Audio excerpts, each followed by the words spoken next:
오늘 네 번째 이 주제가 그야말로 복음의 핵심입니다.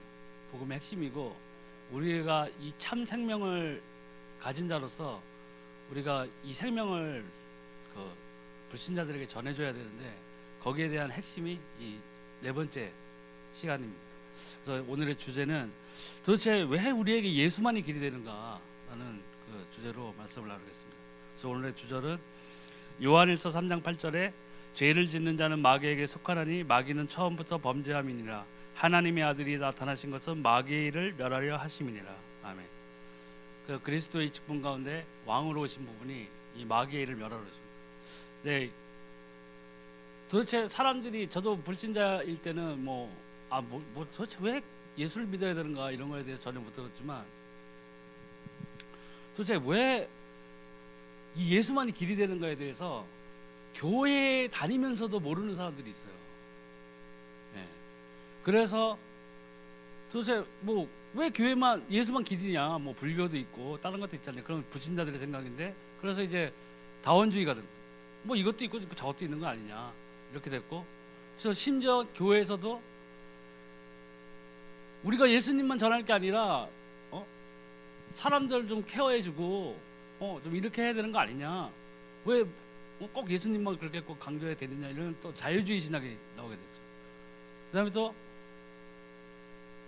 그게 문제가 아니다, 사람들 지금 경제적으로 위기에 빠져 있고 얼마나 더 눌려 있는 자들이 많은데 이런 사람들 또 구해줘야 되는 거 아니냐 하는 게 또 해방주의 신학이 돌아오게 됐어요. 그러니까 이 교회 내에서도 교회에서 예배는 드리고 있지만 실질적으로 하나님을 못 만나고 예수님을 못 만난 사람들이 많다는 거예요.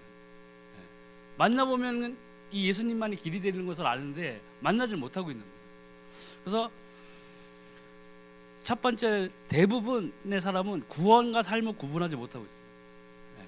도대체 구원이 뭔지, 또 구원에 대해서 잘 모르다 보니까 그 삶 자체에 하나님의 빛이 없는 거예요. 생명 가진 자로서 마땅히 행해야 될 부분이 있는데 그것마저 지금 구분이 안 되고 있는 거예요. 그러니까 믿지 않는 사람들한테 개독교로 소리를 듣는 거예요. 우리가 예수 그리스도로 옷 입어야 된다고 했는데 옷은 다 보이잖아요. 지금 우리 다 앉아있지만 각 옷이 다 보이잖아요. 브랜드는 모르겠지만 옷이 보이잖아요. 그럼 우리가 예수 그리스도로 옷을 입은 자라면 사람들이 우리를 바라봤을 때 우리의 모습에서 예수 그리스도의 향기가 나야 되는 거예요. 근데 그거는 없어져 버린 거예요. 그냥 교회만 나오면 된다고 생각하는 거예요. 일주일에 한 번 예배 드리고 밖에 나가서는 개판으로 사는 거예요. 그래도 된다고 생각하는 거예요. 엄밀히 따지면은 성당에서 고해성사 지내면은 죄가 없어진다고 하잖아요. 신부한테 이렇게 막힌 문에서 비밀로 얘기하면은 신부가 죄를 사하였습니다 하면은 죄가 없어진다고 생각하거든요. 그러니까 굉장히 자유로운 거죠. 그러니까 성당 다니는 사람들은 굉장히 자유로워요. 미사 끝나고 자기네들끼리 신부님들이랑 모여가지고 막걸리도 마시고 족구도 하고 그래요. 그러니까 자기들이 봤을 때 너무 자유스러운 거예요. 제사도 마음껏 지낼 수 있고. 근데 그런 것이 왜 구분되어지지 못하느냐, 이제 여기 오늘 가장 중요한 부분 나오겠지만 예수님을 몰라요. 예수님 소리는 들었는데, 예수 그리스도라는 소리는 들었는데 결과적으로 내 삶에 뭐가 없느냐, 과연 예수가 그리스도 되었구나, 이 그리스도 되었다는 그 부분이 나에게 내 삶에 예수님과 동행하는 삶, 성령과 동행하는 삶, 임마누엘의 복을 누리지 못하고 있는 거예요. 그게 안 되면요, 기도도 안 돼요. 기도를 해도 응답이 안 와요. 그러니까는 신앙생활이 짐이 돼버리는 거예요.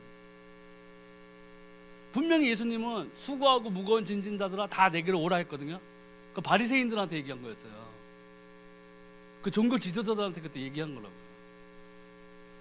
수고하고 무거운 짐을 분명히 예수님께서는 나에게 가져오라고, 다시 내가 너희를 쉬게 하리라고 했거든요. 진리가 너희를 자유케 한다고 그랬잖아요. 그 진리가 무엇에서 자유를 얻게 하느냐, 내 삶의 은행 통장 잔고가 아니에요. 네가 하나님을 떠난 그 원죄, 죄, 저주, 사망, 이 마귀에게 속박되어 가지고 내 스스로는, 내 의지로는 도저히 찾을 수 없었던 생명, 그 생명을 찾음으로써 자유를 얻는 거예요. 근데 그걸 모르고 자꾸 내 열심으로 하고 뭐 봉사하면 될까 해가지고 봉사하고 뭐 여러 가지 자기 열심을 내보내면 그게 결과적으로 나중에는 더 무거운 짐으로 나에게 다가오는 거예요. 그래서 기쁨이 없는 거예요. 그러니까 교회에 와서도 인상 쓰고 있는 거예요. 그냥 누구 간증하면 막 열받고, 아유 도대체 저거를 뭘 어떻게 했길래 저거 헌금 목수 내가 막 찢어 버리고 싶고 그래. 안에 액수 한번 확인해 보려고 그런 생각만 드는 거예요. 그러니까 참 기쁨이 없는 거예요. 참 기쁨이 없다는 거는 참 생명이 없다는 거예요. 모든 종교는 다 같다고 생각해요. 제가 말씀드렸던 그 초반에 말씀드렸다시피 종교는 사람이 만든 거예요. 내가 뭘 해야 돼요. 108번 절을 해야 되고 부적 갖다 붙이라고 그러면 부적을 갖다 붙여야 되고 정성이 부족하다 그러면은 돈 50만 원 내던 거 100만 원 내고 100만 원 내던 거 1000만 원 내고 너 죽는다 하면은 1억 내고 2억 내는 거예요. 속박당하고 있는 거예요. 사단에게. 하지만 우리는 종교가 아니에요. 종교는 사람이 만든 거예요. 우리는 종교와 우리 신앙생활의 가장 큰 차이점은 생명인데 그 생명 대신 예수님께서 십자가상에서 내가 다 이루었다고 선포하셨어요. 그걸 우리가 마음으로 믿고 입술로 시인하면 우리가 구원을 얻는 거예요. 생명을 얻는 거라고. 내가 하는 건 아무것도 없어요. 예수님이 다 해놓으셨어요. 예. 근데 우리는 이 예수님을 진정 못 만난 사람들은 교회에 나와서도 이 똑같은 종교 생활을 하고 있는 거예요. 내가 뭘 해야지 되는 줄 알아요. 그게 아니에요. 참 자유라는 것은 이 진리되고 생명 되신 예수님을 내가 믿는 거예요. 그리고 내가 그 예수 그리스도 이름으로 기도했을 때 그 기도 응답이 나에게 온다면 나는 하나님의 자녀인 거예요. 누가 뭐래도. 성령 집회 가가지고 3m 안 떨어져도 돼요. 막 전기가 찌르르 오고 막 울고 불고 안 해도. 제가 예전에 어떤 집회를 갔어요. 치유 집회인데 그때 훈련을 받을 때인데 12주 훈련 받는 게 있었는데 제가 한 번은 졸업을 못 해가지고 2번 받았거든요. 그 중간에 일주일 내내 이제 저녁에 훈련 받는 기간 중에 치유 그 집회가 있었어요. 그때 100명 넘는 사람들이 와서 있었어요. 예, 박인호 집사도 같이 있었어요. 막 나중에 막 100명이 넘는데 막 다 우는 거예요. 막 질질 울고 불고 막 하나님 막 잘못했습니다. 뭐 감사합니다. 박인호 집사도 막 그냥 슈트 벗어가지고 눈물 닦고 막 그 중에서 누가 안 울었겠어요? 저 혼자 안 울었어요. 단 한 방울도 안 나오더라고요. 그래, 야 이거 뭐냐 도대체 나는 다 우는데 나는 그럼 죄가 없어서 안 우는 게 아니었잖아요. 근데 나는 반성은 되고 아 정말 하나님 내가 이렇게 잘못했는데 내가 잘 살아야 되겠습니다 생각은 드는데 눈물은 안 흘렸어요. 한 방울도 안 흘렸어요. 근데 그렇다고 내가 구원 못 받는 사람이냐? 그건 아니에요. 그건 현상이에요. 어떤 현상인데 성령의 집회에 나타나는 현상이잖아요. 근데 사람들이 내 평소 생활의 삶에서 예수님을 못 만나니까 자꾸 그런 데 가는 거예요. 그게 나쁘다는 건 아니에요. 성령 집회가 나쁘다는 얘기는 아니에요. 하지만 그 집회에서 잠시 하나님의 역사를 보고 기쁨을 얻었는데 다시 내 삶의 모습으로 돌아왔을 때는 그 모습이 나타나질 않는 거예요. 그러니까 다음 집회를 또 기다리는 거예요. 잠시 또 가서 확인하는 거예요. 그런 신앙생활의 모습을 누가 제일 좋아하겠어요? 사단이 제일 좋아하는 거예요. 그런 신앙생활의 모습을 하고 있는 사람들은요, 뭐가 없어요? 구원의 확신이 없어요. 내가 구원받은 줄 몰라요. 받았나? 잠깐 집회 가고 역사 일어나는 현장 가운데 있으면은 내가 그래 하나님 역시 살아계시고 내가 하나님 안에서 구원받았다. 내가 예수님으로 구원받았다. 이런 생각이 드는 거예요. 근데 거기에서 동떨어져 나와서 내 삶의 현장에 오면은 흔들리는 거예요. 그래서 흔들리니까 반석이 아니잖아요. 믿음의 반석이 아니잖아요. 그러면요 뭐가 없어요? 하나님의 역사가 없는 거예요. 어떻게 하나님이 그 사람을 쓰실 수 있겠어요? 네. 계속 흔들리는데. 그러니까 모든 종교는 같다고 생각하지만 우리는 생명이에요. 몇 번 말씀드렸지만 성전 미문에 앉아있던 안전뱅이가 그 성전 앞에 있었잖아요. 엄청나게 많은 사람들이 그 안전뱅이를 도와줬을 거라고요. 옷도 주고 돈도 주고. 그러니까 안전뱅이 거기서 구걸을 하고 있었겠죠. 그렇지만 그 사람들이 다 뭘 먹을 걸 주고 옷 주고 돈 주고 했지만 뭘 못 줬어요? 생명을 못 준 거예요. 그게 종교예요.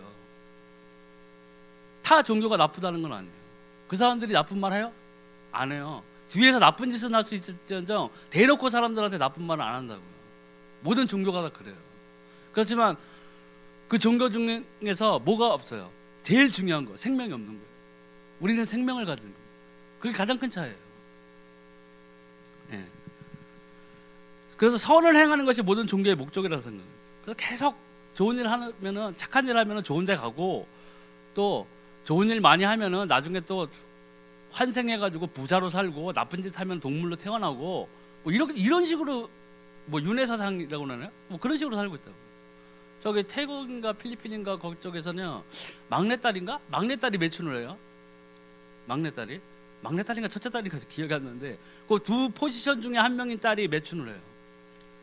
왜 걔네들이 뭘 믿냐면요, 가족들을 위해서 몸을 팔아가지고 가족들의 생계를 이어가면 나중에 다음 생에 부자로 태어난다고 생각해요. 그게 머리에 박혀 있어요. 그러니까 죄의식이 없는 거예요. 내가 가족을 위해서 한다고 생각하고. 이렇게 지금 되고 있는 거예요. 종교는요, 공을 닦고 덕을 세우는 것이 구원의 길이라고 생각하는 거예요. 무조건. 그러니까 막 면벽좌선하고 뭐 요가 하는 사람들 보세요. 막 그냥 철판 위에서 불길 위에서 막 걸어다니고 하잖아요. 자기 막 고통을 주고 인내를 통해서 내가 뭔가를 얻고자 하거든요. 그래서 이제 석가모니가 보리스나무가요, 거기에 3년인가 앉아 있어가지고 막 수행을 시작했잖아요. 그 사람이. 그러니까 제자들이 모여들기 시작했다고. 근데 석가모니가 깨달은 건 뭐예요? 아무것도 아닌 거예요. 무예요. 없어요. 진리를 찾고자 했는데 못 찾았어요. 그 사람은요. 그러니까 대단한 사람이긴 하죠. 이 사람은 뭔가를 찾으려고 했어요. 진리를 찾으려고. 이 왕자였잖아요. 석가모니도. 나라가 얼마나 컸던 왕자인지 모르겠지만 그거 버리고 나온 거 아니에요. 허망하니까. 인간은 뭐가 있어요? 하나님을 찾는 본성이 있어요.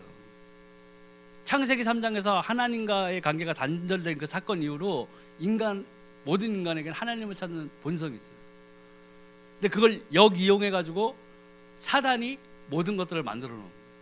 종교도 만들고 우상도 만들고, 각 지역에 보면 토속신이라든가 이런 것들이 있어요. 사단도 계급이 있어요. 걔네들도 지위가 있다고요. 그래서 다니엘이 기도했을 때에 천사가 기도한 그 즉시 답을 가지고 오는데 바사국의 군대가 막고 있었다고 그랬잖아요. 그 바사국의 군대가 뭐예요? 사람이에요? 아니에요. 사단이에요. 사단. 하늘의 공중 권세 잡은 그 영들이, 사단이 그 천사를 막고 있었던 거예요. 각 나라마다 각 지역별로 다 그런 신들이 있어요. 그게 사단이에요. 사단에 속한 자, 공중 권세 잡은 영들이라고. 그런데 그런 영의 세계는 아무것도 모르고, 그리고 나 자신도 모르게 하나님을 떠난 원죄 가운데에서 나도 모르게 마귀의 자녀, 너희는 본질상 진노의 자녀라고 그랬잖아요. 우리가 하나님 못 만났을 때는 너희는 너희 아비 마귀에게 속했다고 그랬거든요. 나는 불신자 때 그런 걸 몰랐어요. 누구나 다 불신자 때 그런 거 모르잖아요. 도대체 내가 왜 귀신이 이렇게 와가지고 나를 괴롭히고, 집안은 맨날 그냥 우상으로 가득 차 있고, 도대체 왜 이럴까? 그 해답을 못 얻은 거예요. 그렇기 때문에 괴로운 거예요.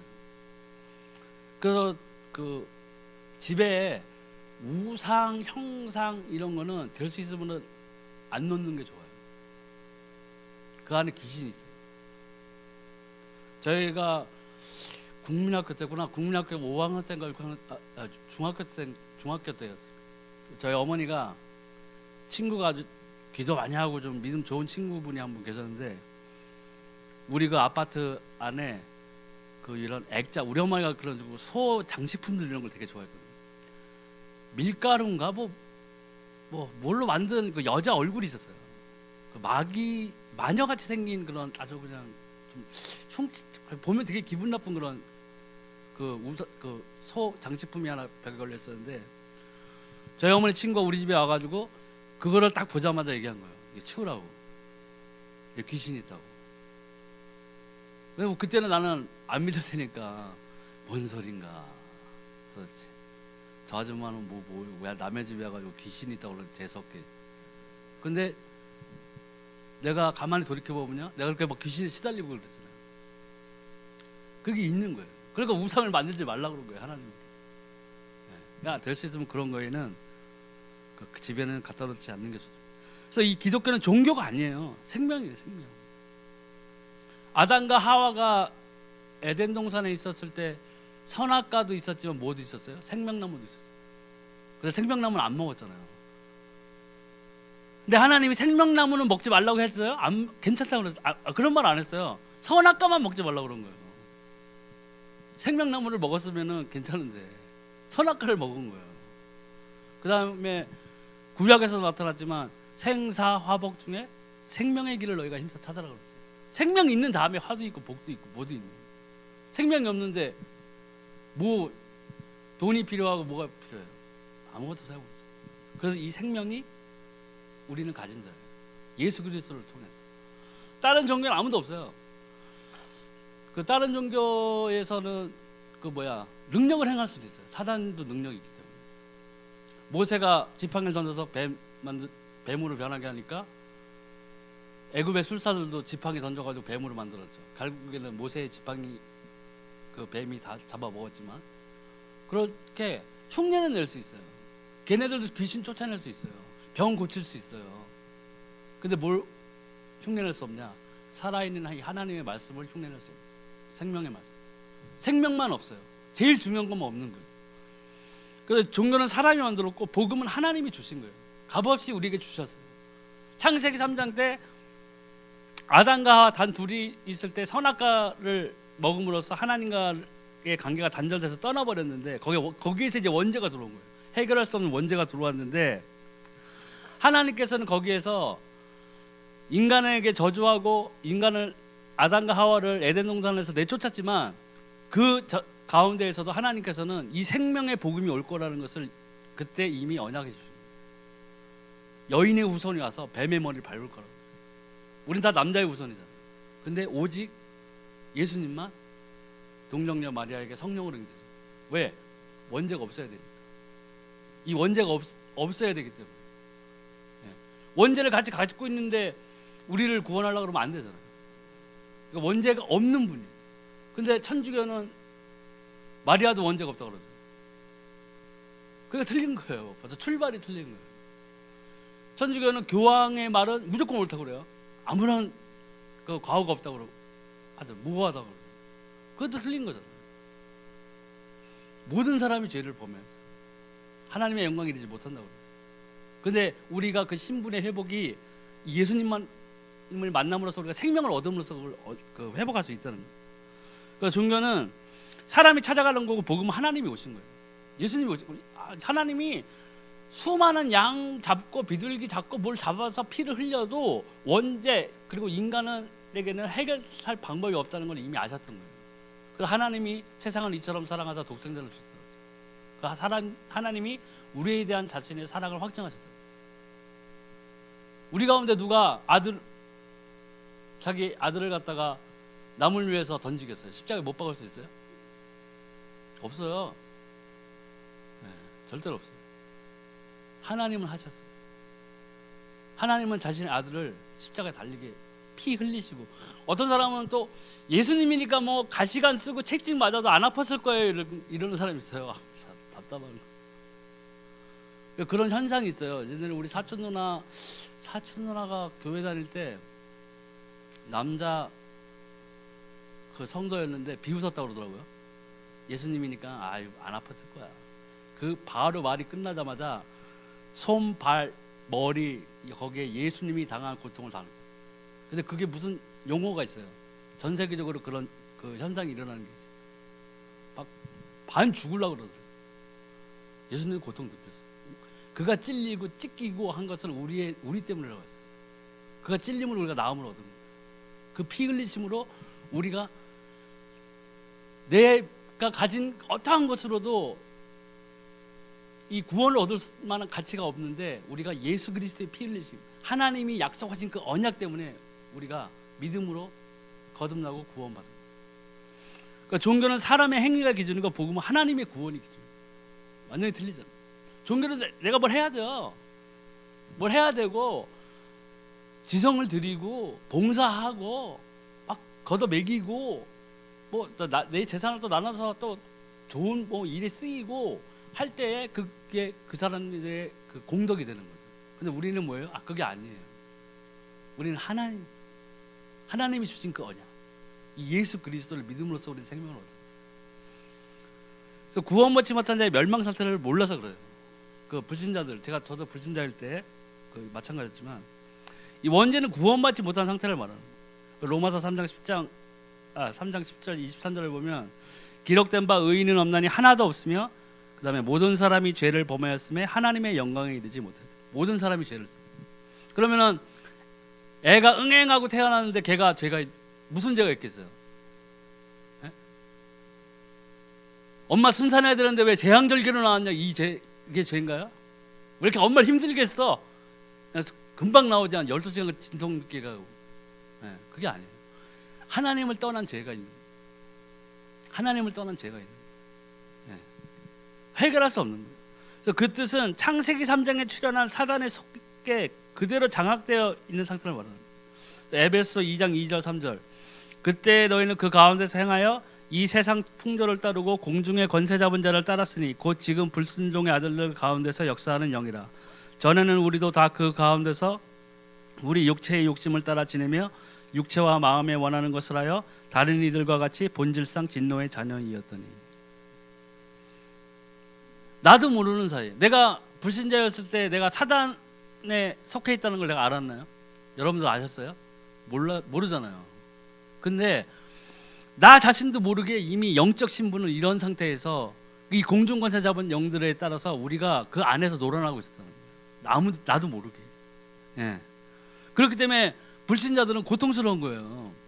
돈은 많아 보이고 직업은 좋아 보이고 차는 좋은 차 몰고 다니지만 그 속은 말 못할 고민 이런 것들로 가득 차 있어요. 그래서 이 멸망 상태는 무서운 상태입니다. 해결할 수 없는 상태예요. 다른 걸로는 해결할 수 없어요. 부적이나 뭐 이런 거에서 뭐 효력 있다고 붙이는데 그거는 잠깐 달래주는 것뿐이에요. 그리고 더 큰 멸망을 가져다 주는 영원한 멸망, 지옥으로 떨어지는 그 멸망으로 이끌기 위해서 놓는 미끼일 뿐이에요. 그 영이 사단의 영을 받은 상태라는 겁니다. 여기 아까 에베소서에 나왔지만 나도 모르는 상태에서 이 사단의 영의 통제를 받고 있는 거예요. 그러니까 저주받은 영혼이에요. 그래서 자연히 우상 숭배하고 제사하고 부적 붙이고 굿하고 점치고 미신 믿고 잡신 믿고 종교 등으로 고난 받다가 또 멸망하는 거예요. 영원한 멸망 지옥에 들어가는 거예요. 예수님 모르기 때문에 현실적으로 실패를 하고 세상을 떠나갑니다. 그래서 방황하고 이 세상에서 고통받다가 아무 성취감 없이 아무 목적 없이 돈 있는 자는 더 큰 쾌락을 누릴 뿐이고 돈 없이 고통받는 사람들은 없는 거에 대한 상대적인 박탈감에 빠져가지고 그렇게 살다 가는 거예요. 그렇게 가가지고 그냥 땅에서 고스란히 식물의 양분을 공급해주고 싹 사라지면 그만인데 그렇지 않다는 거예요. 영원한 심판이 기다려요. 더 무서운 거는 3, 4대까지 망하는 거예요. 출애굽기 20장 4절 5절에 보면 너를 위하여 새긴 우상을 만들지 말고 또 위로 하늘에 있는 것이나 아래로 땅에 있는 것이나 땅 아래 물속에 있는 것에 어떤 형상도 만들지 말며 그것들에게 절하지 말며 그것들을 섬기지 말라. 나 내 하나님 여호와는 질투하는 하나님인즉 나를 미워하는 자의 죄를 갚되 아버지로부터 아들에게로 3, 4대까지 이르게 하거니와. 분명히 저주하십니다. 그래서 말씀드리잖아요. 무당 귀신 들린 자들은요 집에 꼭 그 정신병자가 있어요. 정신병자가 있거나 불구자가 있거나 기머거리가 있거나 핸디캡을 갖고 있는 사람들이다. 왜? 하나님의 말씀이기 때문에. 제가 말씀드렸잖아요. 우리 외가 그 할머니가 그렇게 착하고 정말 착하셨어요. 평생에 욕 한마디 하는 걸 내가 못 들어봤어요. 할머니가 저를 태어나서 중학교 때까지 내가 같이 살았거든요. 정말 선하신 분이에요. 길 가는 거지 있으면 다 데려다가 밥을 해줘요. 어렸을 때부터 제가 그걸 봤어요. 너무 착하게 살았어요. 너무 착하게 살고 남에게 피 끼치는 거 1도 없이 사신 분이었어요. 근데 자식들이 자기보다 다 몇 명 갔지? 4명인가 간 것 같아요. 얼마나 고통스럽겠어요. 그러니까 점치러 다니고 구타러 다니고 한 거예요. 해답을 못 찾으니까. 남의 집 딸들은 멀쩡하게 잘 살고 있는데 왜 나는 그렇게 착하게 살고 거지들한테 밥 주고 불쌍한 사람들 도와주고 했는데 내가 뭔 죄를 졌을까? 아마 그렇게 생각하셨을 것 같아요. 근데요 우상 숭배하면은 이런 그 하나님으로부터의 저주가 내려온다는 거예요. 그래서 정신적인 병, 악신 들린 병, 이름 모를 병으로 육신에 시달리는 거예요.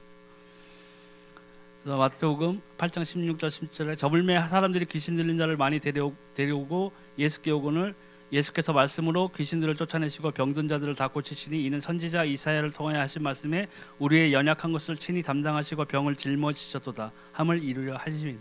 아멘. 보세요. 예수님이 말씀하셨잖아요. 말씀을 선포하셨어요. 말씀을 선포해서 귀신을 쫓았어요. 때리지 않았어요. 우리 가끔 뭐 뉴스 나오잖아요. 막 병자 막 이상한 기도원 가가지고 발로 밟고 막 죽고 막 복음을 몰라. 생명을 몰라. 기도원은 차리고 교회는 다녔지만 뭘 몰라요? 이 하나님 예수 그리스도가 그리스도 된 걸 모르는 거예요. 누리지 못한 거예요. 그렇기 때문에 이런 현상이 나타나는 거예요. 그런데 예수님조차 보시면 말씀으로 치유하셨어요. 예수님이 하나님이기 때문에 말씀으로 치유하셨겠지.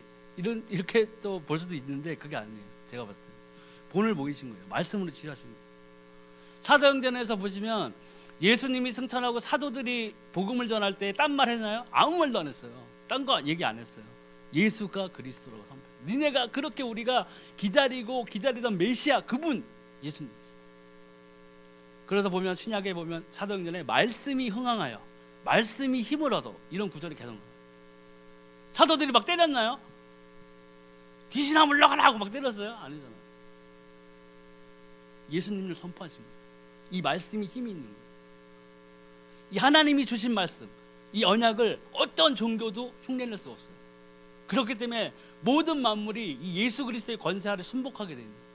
그 순복하는 그 권세가 어디서 나와요? 말씀으로 나옵니다.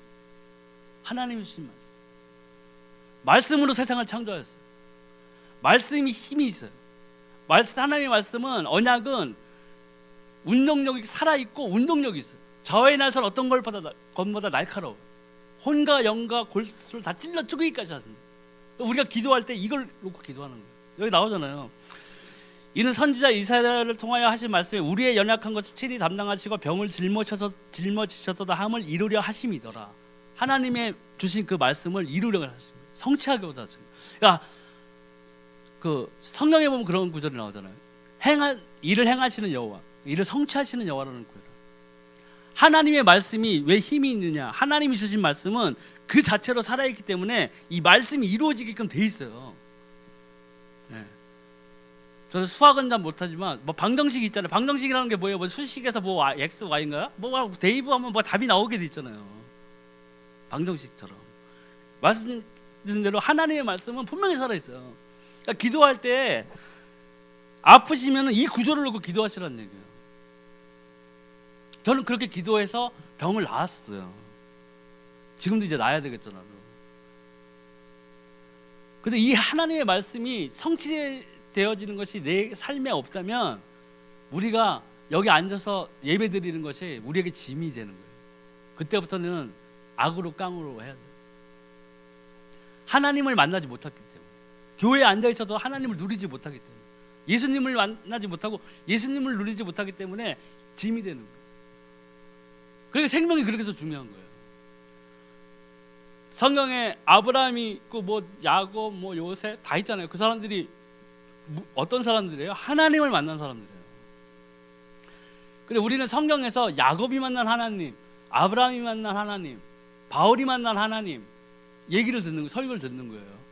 그러니까 우리가 하나님을 만나지 못하면 어떤 현상이 일어나냐면, 아휴 바울이니까, 그래 아브라함이니까 그렇지, 이렇게 되는 거예요. 기독교는요 종교가 아니잖아요. 신앙이잖아요.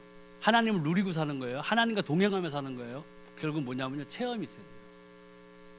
하나님과 내가 함께한 체험이 있어야, 내가 아무리 내 모양을 보면은 막 신경질 나고 막 내 통장 보면은 막 머리 뜯고 싶고 막 카드 보면 자르고 싶고 옆집 보면 막 우라통 터지고 막 이렇게 되는 거예요. 왜요? 하나님을 만나지 못했기 때문에. 내가 만난 하나님이 없는 거예요. 내가 만난 하나님이 없으니까 흔들리는 거예요. 계속 흔들리는 거예요. 내가 만난 하나님의 체험이 있고, 과연 예수가 그리스도 주셨구나, 내 삶에서 내게 정말 진정한 참 생명을 주셨구나 하는 것이 나에게 있다면 내 모양, 내 사는 꼬라지가 아무 상관이 없어요. 바울이 그렇게 살았어요. 바울이 바리새인 중에 바리새인이고 율법학자 중에 율법학자고 그 유대 지파 중에서 무슨 지파였죠? 뭐 좋은 지파였던 것 같아요. 그러니까 자기가 자랑했잖아요. 자기가 고백했잖아요. 그렇지만 내가 이 예수 그리스도를 만나보니 그간에 있는 모든 것들이 다 똥이다, 배설물이다. 난 예수를 쫓겠다. 그리고 텐트 치면서 광야에서 복음을 선포했어요. 왜 그랬을까요? 하나님 만났기 때문에. 하나님 만나보니까, 예수님 만나보니까 다른 것들이 다 헛되는 걸 느끼는 거예요. 우리가 그렇게까지 살 수 없겠죠. 우리는 어떤 전임으로 뭐 사역하는 그런 사람이 아니고, 우리는 우리 삶의 현장에서 우리 삶을 이루면서 그 신앙생활을 하는 자들이기 때문에 그렇게까지는 할 수 없어도 내 삶의 영역에서 적어도 흔들리지 않아야 될 부분은 예수님. 예수가 그리스도. 내가 흔들릴 때마다 내가 남들한테 자랑할 만한 위치도 아니고 직업도 아니고 하지만 우리가 다른 불신자들 앞에서 다른 그러한 직업을 갖고 있는 사람들 앞에서 주눅들 필요는 아무것도 없어요. 내가 뭐 절대 그럴 필요. 우리는 생명 가진 자. 그들이 직업이 좋고 뭐가 다 소용없어요. 그 사람들은 뭐가 없어요? 생명이 없어요. 그 실상을 들어가 보면은 집에 가면은 마누라랑 싸우고 자식 새끼 보면은 막 개놈의 새끼 저거 어떻게 저런 게 나와가지고 진짜 미치겠다 진짜. 이러고 살고 있어요. 냉장고에 붙여놓은 부적 떨어지면 막 그냥 자다가도 일어나고 다시 붙여야 돼요. 신. 그러고 살아요. 그 사람들이 뭐가 없어 그래요? 이게 없어. 근데 우리 이거 가진 자잖아요. 얼마나 우리가 하나님한테 감사해요. 그리고 그 사람들에게 줄 것은 이걸 주는 거예요. 예수가 그리스도라는 걸 전해줍니다. 네 삶의 문제를 해결할 방법은 이분밖에 없다. 이 생명밖에 없다. 이렇게 전해줘요. 제가 택시할 때, 회사 택시할 때구나, 손님이 한 번 타는데 남자 손님이에요. 얼굴에 수십이 가득해서 탔는데 내가 뭐 안녕하세요, 뭐 어서 오세요 이 말밖에 안 했는데 갑자기 나한테 그 얘기를 하는 거예요. 무슨 얘기냐면 친구를 만나러 술을 먹으러 간다는 거예요. 너무 속이 상해. 왜요? 그랬더니 자식이 둘인데 첫째가 점쟁이가 몇 살 때 죽는다고 했는데 그냥 우습게 여겼는데 몇 살 때 죽었다는 거예요. 근데 지금 둘째 하나 남아 있잖아요. 점쟁이가 얘는 또 몇 살에 죽는다고 얘기해요.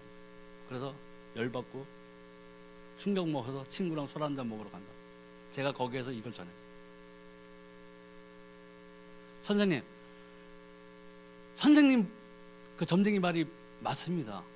근데 거기에서 나올 방법이 있습니다. 뭡니까? 예수 그리스도. 거기서 내가 저 은혜성 속에 다니는데요, 서초동에 있고요, 밥 잘 나옵니다. 끝내줍니다. 사람들 좋고요, 우리 목사님 너무 친절하시고 우리 사모님은 뭐 너무너무 교양 있으시고 이런 거 얘기하면 되나요? 안 돼요. 그런 거 얘기할 필요가 없어요. 바로 전혀 생명. 예수가 그리스도죠. 제가 예전에 귀신에게 이렇게 속박당한 삶을 살았습니다. 그렇습니까? 그럼 방법이 뭡니까? 이 예수 그리스도께서 죄와 저주와 사망, 사단의 문제를 박살내셨어요. 사람들이 그걸 모르고 있어요. 오늘 선생님이 예수 그리스도를 구주로, 생명의 구주로 내 죄와 저주와 사단의 문제에서 해방하신 나의 참 생명으로 입술로 시인하시면 하나님께서 선생님을 만나주실 거예요. 그리고 이것을 복음을 딸인가 아들인가 잘 모르겠어요. 아무튼 그 자녀에게 전해주세요. 해방될 겁니다. 그게 복음이에요. 종면 딴 거 주잖아요. 기념품 주고 뭐 막 주잖아요. 어디 행사 있으면. 근데 우리는 그걸 주는 게 아니에요. 생명을 줘요. 왜? 사람들이, 불신자들은 여기에 빠져 살고 있어요. 헤어나질 못하고 있어요. 그래서 결국엔 지옥으로 가요. 누가복음에 보면 나사로와 부자의 이야기가 나오죠. 분명히 지옥에 있어요. 천국도 있어요. 근데 우리는 육신에 살 동안이니까, 그러니까 어떤 분들은 이제 우리가 좀 말세지만에 살고 있으니까 휴거의 때가 이제 다가오는데 언제 오실까 사모하는 마음으로 바라보는 사람도 있는 반면에 나 있을 땐 안 오실 거야 이런 사람도 있어요. 근데 결국은요, 믿는 사람들 착각하는 게 있어요. 내 삶이 끝나는 날은요, 예수님이 휴거되기 전이라도 나는 하나님을 만나요. 거기서는 우리 정바울 목사님, 이하주 사모님이 나랑 같이 있을 수가 없어요. 정말 목사님이, 이하준 목사님이, 예수님 여기 있는 우리 집사는 주일 성수했고요, 헌금 잘 냈고요, 봉사 잘했습니다. 그럼 예수님이 그래 잘하였도다 충성된 종아 이러겠어요? 아무도 나를 위해서 변호해줄 사람이 없어요. 나는 1대1로 하나님과 만나. 거기에서 생명록에 내 이름이 있으면 구원을 받는 거죠. 그죠? 생명록에 이름이 없으면 죽었다 깨나도 안 되는 거예요. 교회를 100년 동안 주일 성수해도 안 돼요. 뭐가 없으면요? 생명이 없어요. 예수님을 만나지 못했으면 우리가 여기 앉아 있는 것이 절간에 앉아 있는 거하고 똑같은 거예요. 우리 목사님 머리만 안 깎았을 뿐이지 다 똑같은 거예요. 그냥 목사님이 설교하고 예수님 얘기하는데 그게 뭐예요? 예수는 그 예수가 그리스도라는데 그게 뭐야? 내 삶에 아무것도 와닿는 것이 없다면 그거는 종교생활. 그래서 이 구원할 자는 단 한 분밖에 없어요. 그래서 구원할 자는 여러 명 있으면 안 되겠죠. 구원자가. 그래서 예수가 그리스도라는 그 사실 그 명자를 보면은 예수님께서 말씀하셨잖아요. 나중에 그리스도라고 많이 나올 거라고 그랬잖아요. 여기서도 그리스도라고 그러고 저기서도 그리스도라고 할 것이다. 너희 따라가지 말아라. 왜? 예수님밖에 없어요. 그런데 사람들은 왜 이단으로 빠지고 이상한 데로 빠집니까? 미혹하는 영이 있어요. 그렇기 때문에 엉뚱한 길로 휙휙 빠져나가는 거예요. 네. 근데 그 미혹의 영에 걸리는 가장 큰 원인이 뭔지 아세요? 예수가 그리스도 된 걸 모르는 거예요. 내 삶에 누리질 못하는 거예요. 딱 우울해 있다가도 내 기분이 좀 다운돼 있다가도 정말 내 예수가 이 그리스도 되셨지. 내가 참 생명 얻었지. 여기에서 우리가 감사하면 땡이. 그 위에는 아무것도 없어요. 괜히 목사님한테 전화 걸고 사모님한테 전화 걸고 할 필요가 없다니까. 사모님 예언해 주세요. 목사님 예언해 주세요. 예언 100번 받으면 뭐예요? 내가 예수님을 못 누리는데, 내가 예수님의 이름으로 기도하면 응답이 안 오는데, 예언 100번 받는 것보다요 내가 예수 그리스도 이름으로 기도해서 응답 받는 게 훨씬 나아요. 그건 나는 임마누엘 하나님 누리고 있는 거예요. 내가 하나님의 자녀인 거예요. 네. 그래서 구원을 받을 자는 반드시 인간의 몸을 입어야 했어요. 그래서 요한복음 1장 14절에 태초에 말씀이 계시니라. 이 말씀이 하나님과 함께 계셨으니 이 말씀은 곧 하나님이시니라. 말씀이 육신이 되어 우리 가운데 거하심에 우리가 그의 영광을 보니 아버지의 독생자의 영광이요 은혜와 진리가 충만하더라. 말씀이 육신에 대해서. 그러니까 말씀이 육신에 대해서 오신 이유 중에 가장 큰 이유 중에 하나는 뭐냐? 피 흘려야 되잖아요. 십자가에 달려서 피 흘려야 되잖아요. 네. 그렇기 때문에 산 제물로 오셔야 됐기 때문에 인간의 몸을 입으셨는데 단 원죄가 없어야 되기 때문에 성령으로 잉태하시고 성경대로 하나님의 말씀대로 성취됩니다. 아까 이사야 예수님이 말씀으로 귀신 들린 자를 쫓아줬을 때 밑에 구절이 있었죠. 이는 이사야가 하신 말씀을 이루려 하심이라고. 하나님이 말씀으로 주신 거는 그 말씀이 꼭 이루어지게 돼 있다고요. 네. 그래서 우리가 기도할 때 딴 거 붙잡고 기도하는 것보다는 엉뚱한 거 붙잡고 기도하지 말고 이 하나님의 말씀을 가지고 기도하세요. 아프면 이거 가지고 기도하십니다. 네. 내가 하나님 못 만났다. 하나님 못 만났다면 하나님 만나게 해달라고 기도하시라니까요. 저는 그래서 하나님을 만났어요. 계속 기도했어요. 네. 하나님 나 좀 만나주세요. 하나님 분명히 살아계시지 않습니까? 왜 나한테 왜 휴거되는 꿈을 왜 보여주셨어요? 그냥 내 마음대로 좀 살게 놔두지. 내가 이 교회 그 지하실 교회 거기에서 1년인가 1년 좀 더 넘는 기간 동안에 주일 성수했었어요. 주일 성수하고 뭐 예배도 드리고 찬송도 부르고 다 했다고요. 근데 나는 그때 예수가 그리스도라는 걸 몰랐어요. 체험을 못했어요. 근데 그 강대상에 사신 목사님이 내가 받았던 그 훈련을 받고 다른 사람에게 이렇게 전파하시는 그 목사님이셨거든요. 그러니까 얼마나 더 자세하게 매 시간마다 우리 목사님 설교 길다고 그러잖아요. 그 목사님에 비하면 아무것도 아니에요. 11시에 예배하면 1시 반에 끝났어요. 칠판을 3번 4번 배설을. 그 옛날에 거기 적었던 노트가 집에 있더라고요. 지금 그거 보면 야 엄청난 분량이다. 그러니까 그 열정이 있었던 거예요. 주례를 봐도 2시간을 봤어. 주례, 결혼식 주례를 2시간. 내 친구 결혼식 비디오 보면은 저 가운데 꼬마애가 머리를 부여잡고 막 흔들고 있더라. 모르니까. 근데 그 정도로 열정이 있었던 분이고, 그런 분한테서 제가 1년을 갖다가 그 설교를 들었는데도 잘 모르겠더라고요. 왜? 말은 그럴듯한데 나한테 와닿지가 않는 거예요. 내 생활에. 예수가 그리스도라고 외치는데도 정말 예수가 그리스도인가? 모르겠는데 그 1년을 그렇게 했어요. 근데 어느 날 하나님이 구원에 따라 그러잖아요. 사모하는 마음을 주세요. 과연 그런가? 야, 하나님 만나야 되겠다. 이 예수가 그리스도라는데, 야, 정말 내가 예수가 그리스도라는 걸 믿고 내가 기도해야 되겠다. 그러고 난 하나님 만나야 되겠다 했을 때에 하나님이 은혜를 주셔서 예배 시간을 통해서 성령 체험하게 하시고 정말 내 모든 문제를 해결하신 분은 예수 그리스도라는 걸 알게 돼요. 그때부터 기도하면 정말 그때는 한동안은요, 입만 열면은 탁 기도하면 그냥 바로 그 즉시 하나님이 증거를 보여주시고, 아프면 손대면 낫고, 기도하면 낫고, 그 문제도 다 해결되고.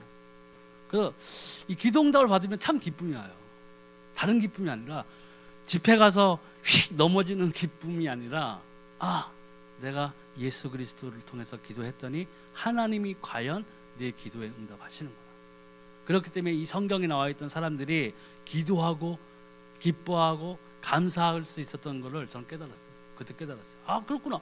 내가 하나님이, 내가 무엇이 간데 내 주제에 아무것도 안 돼. 나는 내가 예수 그리스도 이름으로 기도했더니 나에게 응답. 하나님이 내 기도를 들으신다는 거죠. 그게 안 기쁘세요? 정말 기뻐요. 하나님 감사합니다.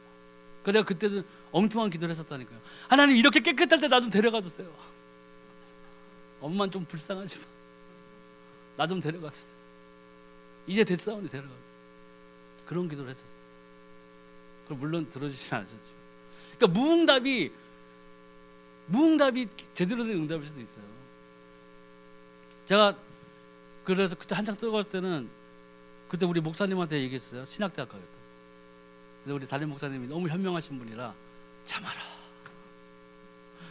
참게, 자네는 아니었어. 예, 알겠습니다. 목사들 속 큰일 날 뻔했죠. 엄청 남들 까고 다녔을 거야. 정죄하고 막. 그러니까 안 된 게 다예요. 그러니까 어쩌면 이 평신도로서 우리가 우리 삶의 현장에서 예수 그리스도의 향기를 품고 모르는 자들에게 예수가 그리스도라는 생명을 전해주는 것이 훨씬 더 나을 수 있어요. 하나님의 관심은 어디 있어요? 생명 구하는 데 있어요. 우리가 사도행전과 요한계시록 사이를 살고 있잖아요. 이제 안 온 건 요한계시록밖에 없어요. 그런데 이 와중에, 그 과정에 하나님이 제일 관심 두고 있는 부분이 어디예요? 영혼구원. 그러면 영혼구원을 하는데 하나님은 전도에 미련한 것으로 믿는 자를 축복하신다고 했죠. 그럼 하나님의 관심은 구원을 얻을 만한 자가 있어요. 그런데 얘 주변에 뭘 보시겠어요? 하나님이 복음을 가진 자를 있나 보는 거예요. 그러면 어떻게 해요? 그 복음 가진 자한테 이 사람을 붙여주는 거예요. 그게 전도예요. 성령이 행하시는 거예요. 에티오피아 4시가 있었잖아요. 누구였죠? 갑자기 생각이 나네. 빌립 집사. 성령 인도에서 에티오피아 4시에 가라고 보냈잖아요. 빌립이 왜 갔어요? 과일 들고 갔나요? 음식 들고 갔나요? 보물 들고 갔나요? 아니에요. 예수님 전했어요. 그런 것이 하나님이 전도의 방식이에요. 옆에 돈 많은 사람을 보는 게 아니에요. 좋은 차 끌고 다니는 사람을 보는 게 아니에요. 뭘 가지고 있는 사람을 보느냐? 복음을 가진 자를 보는 거예요. 그러니까 내가 요만큼 알고 있으면은 요만큼 말해도 예수님을 찰떡같이 알아듣는 사람을 보내주시는 거예요. 그러니까 우리가 겁먹을 필요가 없어요. 안 믿으면 어떡하지? 부인하면 어떡하지? 쪽팔려. 내가 못 나서 그런가? 아니. 마음의 문을 여시는 이는 하나님이세요. 성령이세요. 그리고 그 만남이 하나님이 정해주신 만남이라면 예수 얘기만 해도 울고불고 할 거예요. 성격이 강한 사람. 그러니까 우리가 아무 염려할 필요가 없어요. 그래서 그러나 죄가 없어야 한다. 아까 말씀드렸죠. 원죄가 없어야 돼요. 그래서 히브리서 4장 15절 우리에게 있는 대제사장은 우리의 연약함을 동정하지 못하실 리가 아니요 모든 일에 우리와 똑같이 시험을 받으실 이로되 죄는 없으시리. 이 죄가 원죄. 원죄가 있으면 안 되잖아요. 그러니까 여인의 후손으로 오신 거예요. 또 아담의 후손이 아니에요. 그렇기 때문에 이 원죄 부분이 여기 또 나오는 거예요. 아담의 후손은 첫사람 아담으로 인해서 죄가 들어왔다고 그랬잖아요. 마지막 사람 예수 그리스도로 인해서 생명이 들어온 거예요. 그래서 죄의 대가로 죄 없는 몸이 죽었어요. 이 원죄 없으신 예수님이 피 흘리셔야 그 피가 양피, 비둘기 피 이게 아니라는 거예요.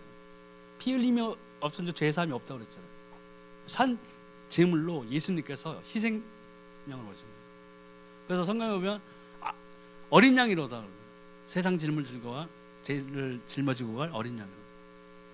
근데 초림 때는 어린 양으로 오셨어요. 속죄 제물로 오셨어야 되니까 우리의 모든 죄를 속하기 위해서.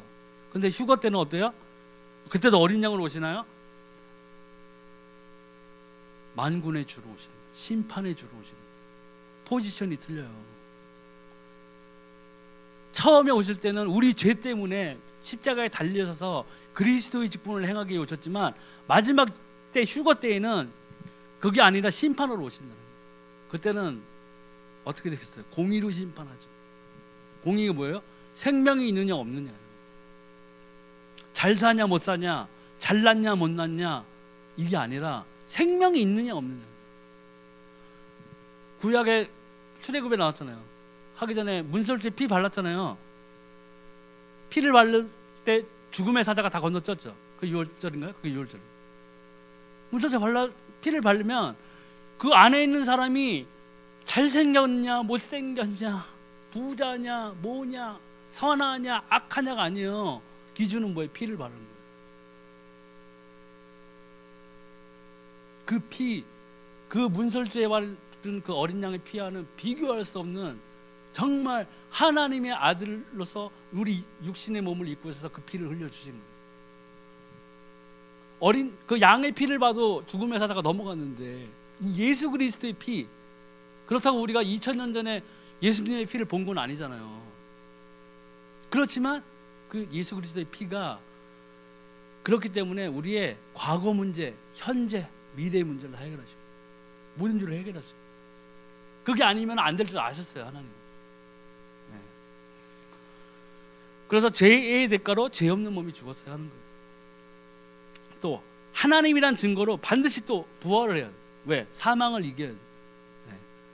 그래서 그거는 고린도전서 15장 3절에서 그 5절에 내가 받은 것을 먼저 너에게 전하였느니 이는 성경대로 그리스도께서 우리 죄를 위하여 죽으시고 장사 지낸 바 되셨다가 성경대로 사흘 만에 다시 살아나사 게바에게 보이시고 후에 12제자에게 성경대로는 이 아까도 말씀드렸지만 언약은 하나님이 주신 언약은 성취되어지기 위해서 선포된 말씀이기 때문에 반드시 이루어졌어요.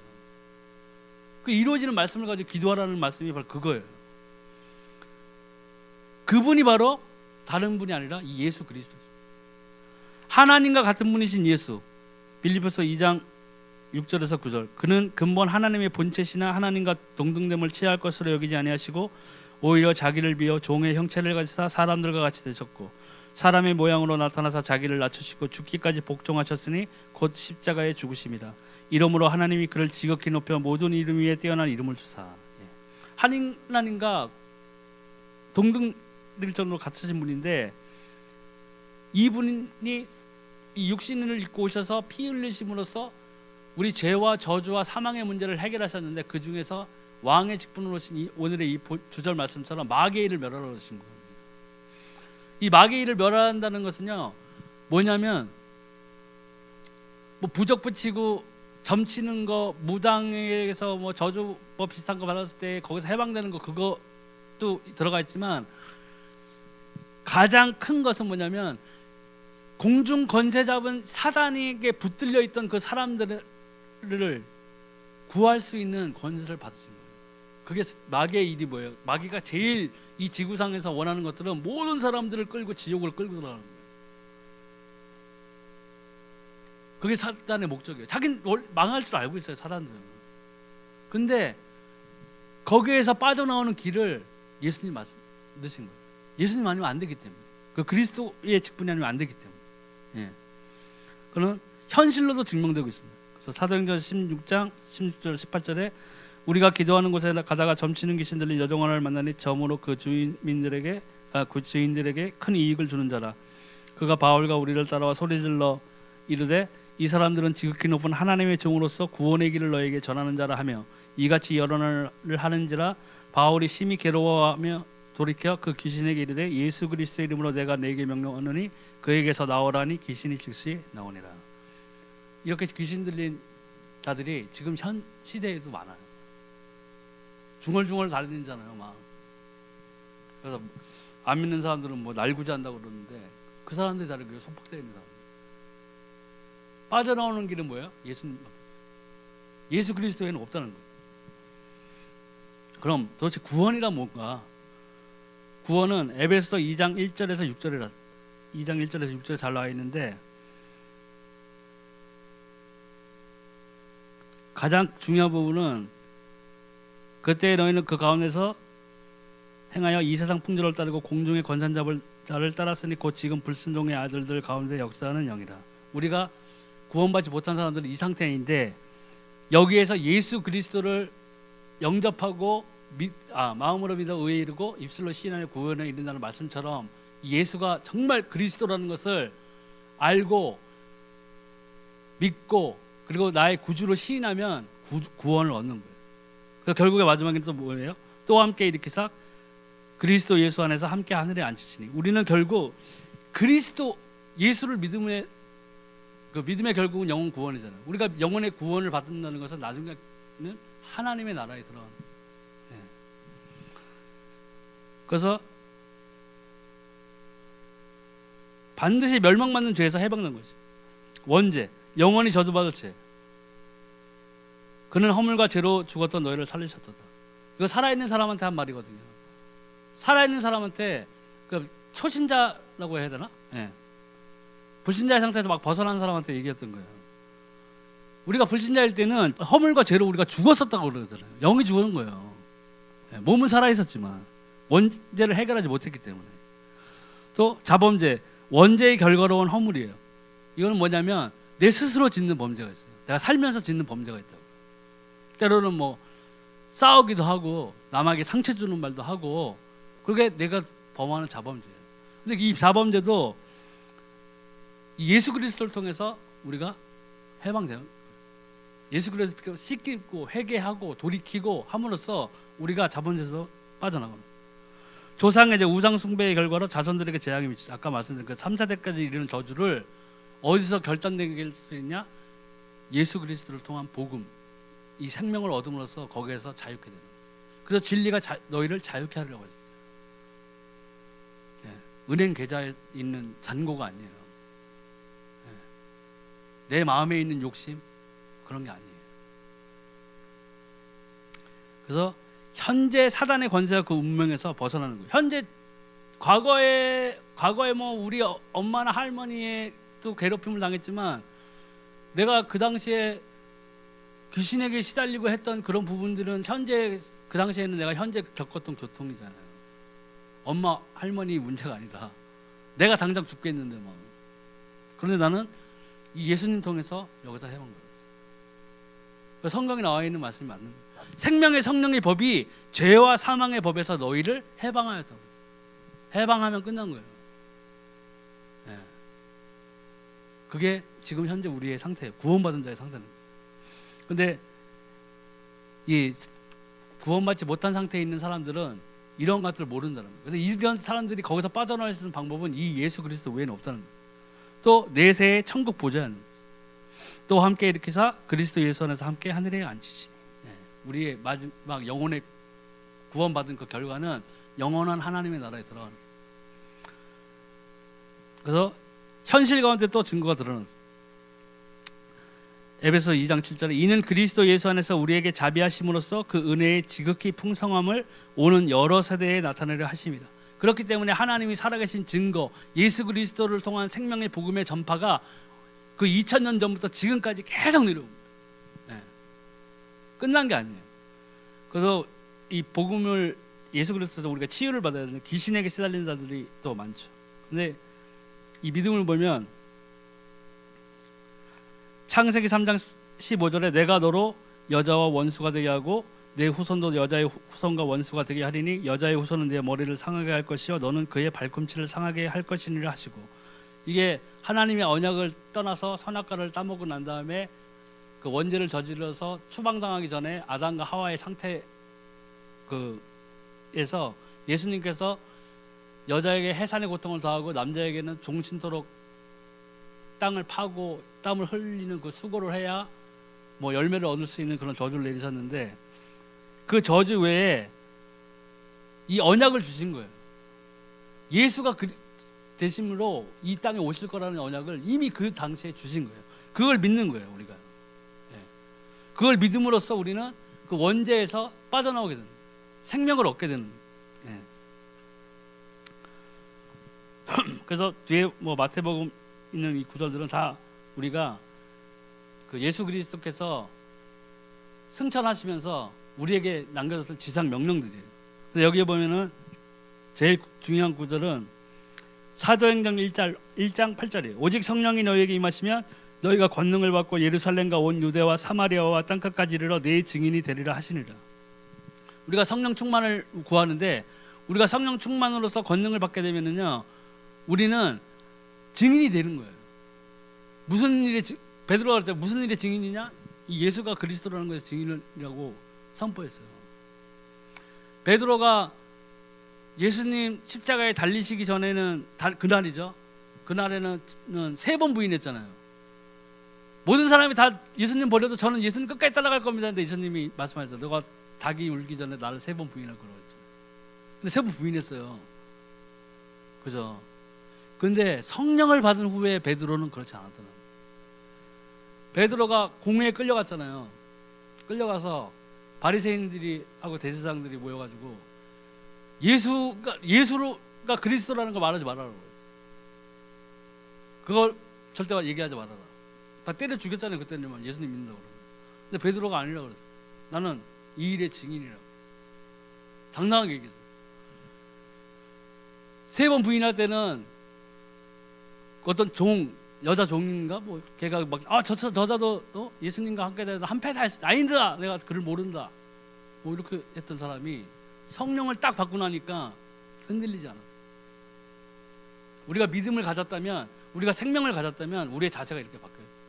그전에는 흔들거릴지라도 흔들거려서 안 된다. 그게 참 생명 가진 자로서 우리가 행해야죠. 그게 믿음 있는 자예요. 근데 이러한 것들을 우리가 생명을 가졌다면 어떻게 영권을 얻을 수 있느냐 보면, 정식기도, 무식기도, 또 영적인 권세, 성령의 권능을 통해서 오는 그 권세를 받는데, 중요한 거는 기도예요. 그래서 베드로가 성전 미문에 그 안진뱅이를 고칠 때에도 제9시 기도 시간이라고 나오거든요. 다니엘도 하루에 3번 시간을 정해서 기도했어요.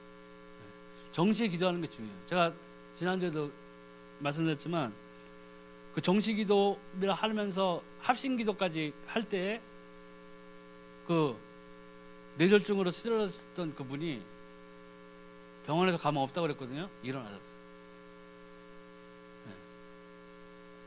그러니까 정시 기도, 시간을 정해놓고 하는 그 하나님과의 만남이 엄청 중요하다. 그래서 우리가 이 예배 드리러 오는 자리에서 왜 같이 기도하겠어요? 우리가 정확한 시간을 지켜서 하는 건 아니지만 우리 예배 시간 가운데서 우리가 시간을 11시에 맞춰놓고 예배 드리면서 우리가 합심하고 거기에 중보기도까지 하잖아요. 그러니까 이름으로써 이 예배라는 것이 하나님께 기쁨 되게 드려지는 것도 중요하지만 우리가 예배를 통해서 힘을 얻는 거예요. 기도응답을 통해서 힘을 얻어야 되고 이 말씀을 통해서 우리가 힘을 얻어야 됩니다. 그리고 또 무시로 기도하는 거예요. 그냥 시도 때도 없이 목사님이 말씀하시듯이 차에서 운전하면서도 방언으로 기도하고, 또 집안에서 뭐 걷기를 하다가도 뭐 운동을 하다가도 아니면 뭐 집에서 하다못해 설거지를 하다가도 우리가 기도할 수 있어요. 기도하면 하나님이 응답하십니다. 그게 하나님이 일을 하시는 방식입니다. 기도를 안 하는데 응답이 온다. 모르겠어요, 저는 그거는. 근데 분명히 우리가 입을 열고 이 예수가 그리스도 된 것을 안다면, 이 예수 그리스도 이름으로 기도하면 분명히 하나님께서는 응답하세요.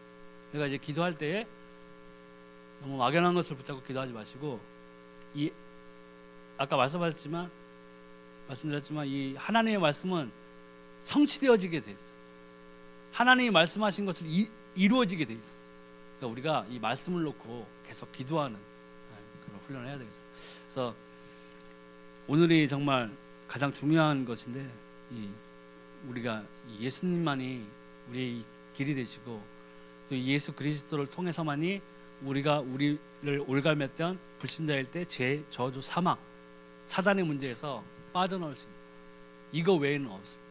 그래서 주변에 아까 말씀드렸지만 내가 복음을 요만큼만 알고 있어도 요만큼만 들어서 구원받을기로 예비된, 하나님께서 구원 주시기로 작정된 자들이 있다면, 주변에 있다면 하나님은 분명히 우리를 사용하십니다. 그래서 딴 얘기 하지 마시고 예수가 그리스도인 것을 선포하세요. 그러면 분명히 하나님께서 전도의 문을 여실 것이고, 또 우리가 그걸 통해서 우리 이 고양시에 있는 이 지역에도 공중권세 잡은 자가 있거든요. 이 고양시를 장악하고 있는 악한 영이 있어요. 우리가 집에서도 그렇고 교회에서도 그렇고 예배 드릴 때에도 그 사단을, 이 공중권세 전도의 문을 가로막고 있는, 사단이 제일 가로막고 있는 문이 뭐겠어요? 전도의 문이에요. 물질의 문이 있다면 사단은 물질의 문은 안 막고 있어요. 왜? 물질이 계속 엉뚱한 데 쏟아져야지 얘네들이, 인간들이 그것 때문에 환장해가지고 하나님을 안 믿을 거 아니에요. 걔네들이 아마 사단도 전도 방해 전략이 있다면 아마 그런 게 있을 것 같아요. 돈 쏟아 부어라, 정신 못 차리게, TV에 더 자극적인 거 내보내고, 영화도 더 자극적인 거 만들게 하고, 책도 더 자극적인 거 만들게 하고 해서 하나님을 바라보는 눈을 다 막아버리게 하는 겁니다. 근데 우리는 그거에서 해결할 수 있는 이제 문제, 그 해법을 갖고 있는 거예요. 예수가 그리스도라는 걸 아셨잖아요. 그래서 이제 기도할 것은 공중권세 잡은 자를 결박하고, 이 전도의 문을 가로막고 있는 모든 악한 세력을 결박하고, 이 고양시에서 전도의 문이 열려지고, 또 이 전도의 문이 열려짐으로써 우리 교회에 정말 하나님을 사랑하는 사람들이 모일 수 있게 해달라는 기도를 하시면은 하나님께서는 그 기도에 분명히 하신다는 거죠. 네. 감사합니다.